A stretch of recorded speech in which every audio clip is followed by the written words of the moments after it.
Hello guys, this is Rich Rich TV and welcome back to my channel. But before I start the devotional guys, I would like to shout out the following person or channel na napunta rito at na-join sa devotional. Shout out and God bless to Ben Lawrence Chonko, Prince Yandog, Juan Anthony Balmoria, Yuba Coteco, Michael Aburita, Connie Vlog, Heart Ponsalan, Rian Cedric Bersaga, Heaven's Hope TV or SSC TV of Korea, Tuyans TV, Francis Laiko, Nico Stephen Borlas, Akon Lasanas, Grace Magsayo, Jeneline Pahayag, Chelsea Gombao, Kate Pukulan, and Harley Courts. Shoutout na rin sa mga hindi nakisabay na manood sa devotional but still nagpunta pa rin dito para manood at makinig sa devotional. God bless us all guys.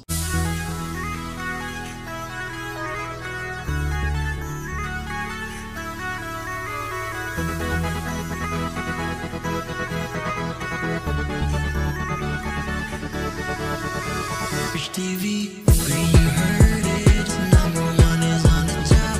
Good advice is they'll never stop. TV, where you heard it, number one is on the top. Good advice is they'll never stop.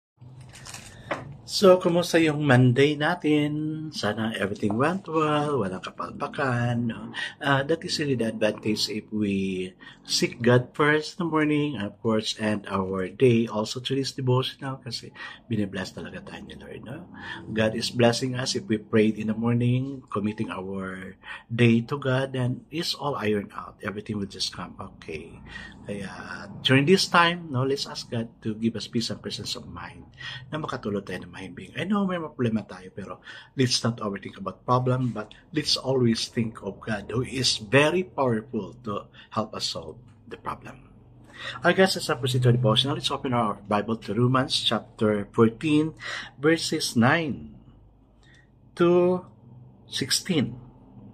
Yes, no? And still guys, I'm using the devotional study Bible because the words here is so simplified na maintindihan talaga natin. Okay, the word of the Lord in Romans chapter 14 verses 9 to 16 says, "For this very reason Christ died and returned to life, so that we might be the Lord of both the dead and the living. You then, why do you judge your brother? Or why do you look down on your brother? For we will all stand before God's judgment seat. It is written, as surely as I live, says the Lord, every knee will bow before me, every tongue will confess to God. So then, each of us will give an account of himself to God. Therefore, let us stop passing judgment on one another. Instead, make up your mind not to put any stumbling block or obstacle in your brother's way. As one who is in the Lord Jesus, I am fully convinced that no food is unclean in itself, but if anyone regards something as unclean, then for him it is unclean. If your brother is distressed because of what you eat, you are no longer acting in love. Do not by your eating destroy your brother for whom Christ died. Do not allow what you consider good to be spoken of as evil. Amen and amen. Alright guys, let's not pray.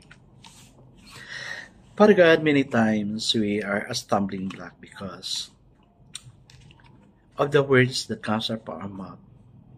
We immediately judge people of what they have done. Uy, mali yan. Ganito gawin mo. But yet, sometimes the way we relay or correct our brethren is wrong. Lord, teach us that we may not be a stumbling block, the cause of the people to stumble, but instead teach us to be an encouragement to those people who need us. Thank you, God, for drawing people to come to this devotional. I know they also have a need. That's why I'm really praying that you will provide them their needs. Father God, I pray for your great love for us to manifest in each one of us, Lord. Thank you for your presence. Bless us all. In Jesus' name we pray. Amen and amen. The focus verse for this evening, guys, is found in Romans chapter 14, verse 13. It says, "Let us not judge one another anymore, but rather resolve this, not to put a stumbling block or a cause to fall in our brother's way. Amen and amen. So the title of our devotion for this evening, guys, is Stumbling Block. Paul gives us a formula for freedom from negative judgmentalism. The thing he wants us to be sure about is that Christ, and not we, is the stumbling block.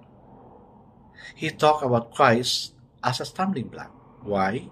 Because they did not seek it by faith, but as it were, by the works of the law, for they stumbled at the stumbling stone.